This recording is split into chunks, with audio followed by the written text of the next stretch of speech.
Yo guys, Unroyal here. Had something caught in my throat there. And we're in the Sylvia, one that feels like a GT4 car, and we're at Hakone. Starting in 15th position. And off to a pretty good start, getting a really good shot out of the line. Gonna get cut short thanks to a 370Z in front of me. I had to let off the gas, otherwise I would have ended up right into the back of him. Now, if it were someone I actually knew and they knew me, I would have no problem just kind of bump drafting them, letting them know, hey, look, I'm going to push you to be a little bit faster, almost literally, but I don't know the Daily, or whatever his name was. And I feel like that would be a little bit more on the disrespectful side, but a lot of people getting spun out on this straightaway, holy crap. Half dead behind me. Obviously has a lot of power under the hood of that little, what is that, a Porsche? Or is that a Mazda Cosmo? I honestly don't even know.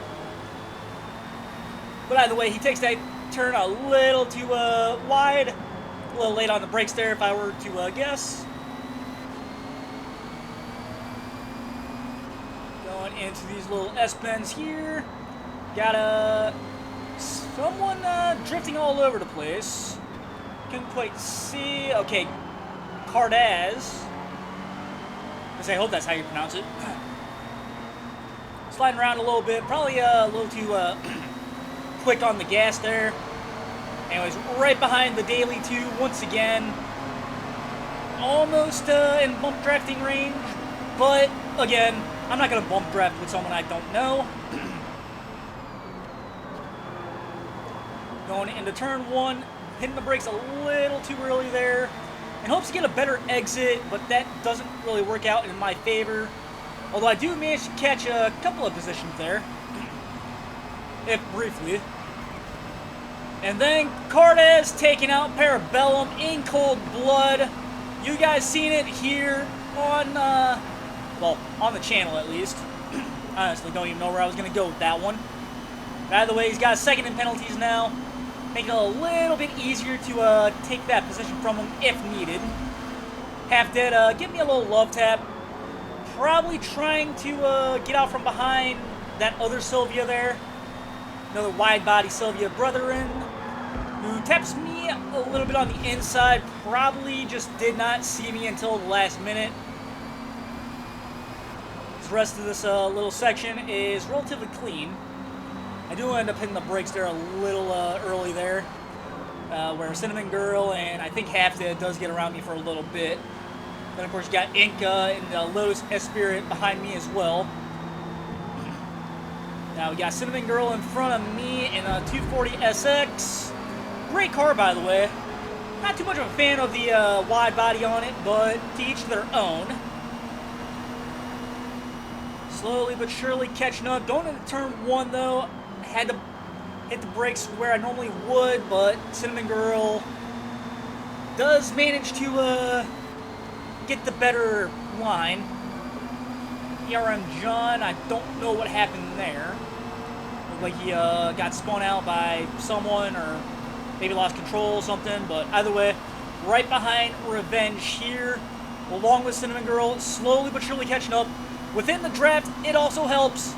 I kick out of her draft, I go into Revenge's draft, or at least a little bit, and me and Ink managed to get around Cinnamon Girl going into this double apex, going towards the right.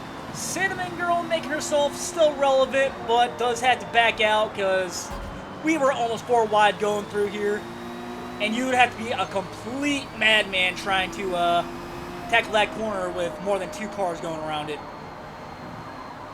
Hell, 3 is pushing it. But anyways. Looks like Revenge trying to find a move. Give me a little love tap on the back. Not enough to really mess with the race too much, but enough to remind me that he is still there. Excuse me. Anyways, now to do a little bit of a battle with Ink here. I think I got the better exit coming off of that little S-bend there, which is why I was able to get the run on him. Now, I did lock the brakes up just a little bit there, which is probably what threw Revenge off. But at the end of the day, it is racing, so got to be on your toes at almost all times. Never know what's going to happen. Me and Inked having one heck of a battle right now, though. It's looking like he's got top speed, but it seems like I might have the ability around the corners and all that. We're going to see going into this double apex here, where we got F1R Nice Man behind me. Now, if I recall correctly, he was the race leader in practice. So I'm pretty sure he's going to find his way around. Yep, right here. He's going to go straight on the inside, just getting around me like it was no one's business. Nice and clean, nice and fair. Can't complain whatsoever. If anything, I'll just blame my battle with Ink, and that's what opened the door for Mr. Nice Man there. At least that sounds better than me just being not that good at the game, but either way. If one Nice Man manages to get around Ink, so me and him can continue our little battle here. Where I try to get him on the corners, but he gets me on the straightaway almost every time. Almost like how I am with the Miatas in multi-class with my Trans Am on this very track, so you could say I'm getting a little bit of my own medicine in this case. And we're on the straightaway now, keeping up with Inked really well. I think at this point he does slowly start pulling away. Yeah, right there he does. Then, of course, going into the double apex. This is where we start catching up to some of the slower drivers in the front of the pack. One of them being the Daily, who doesn't really have much top speed, but I think he does have cornering ability. Although it doesn't seem like he remembers how to use it. But either way, I managed to catch up to Ink as I expected to, because of some facts. My car has a little bit more grip than his. This is a bit of a grip-based build after all, so I don't even remember what tires Inked is on, but either way, I'm within the Daily's penalty range, so I technically don't have to pass him, but as you guys know, it's always nice to pass people on the track, regardless of penalties and all that. So, and plus, I think I want to say I'm faster than him. So, we're going to go ahead and go around these little Hakone straight, slowly but surely creeping up on him, within his draft range, backing out of it just a little bit, just to see what's going on in front of us. Going into the double apex, he does start fishtailing a little bit. I do have to let off the gas here, otherwise I would have ended up in the back of him. And again, not up for bump drafting someone I don't know. Although my shot at getting around him were kind of destroyed right then and there. Let's see Parabolum manage to catch back up. And it was going around these little S-bends here. Slowly, but excuse me. Wow, phlegm in my throat. Anyways, slowly but surely catching up to the Daily is what I was trying to say. Right here, I see my moment, and I think the Daily does too. He does start to staying on the defensive line. I hit my brakes right where I wanted to. Seems like he hit him late, but I got on the gas way too soon, which is where we ended up right back to where we were before.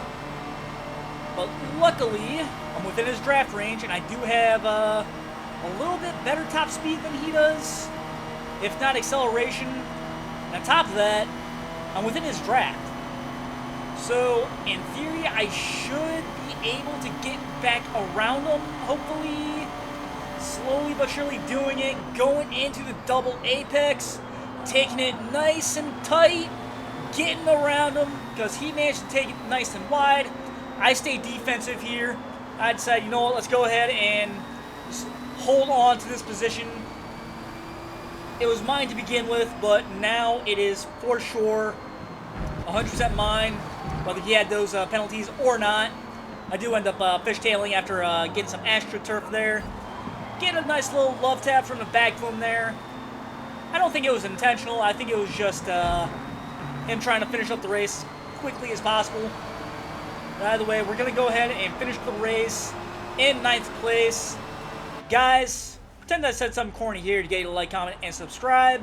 And I hope to see you guys in the next video. See y'all later.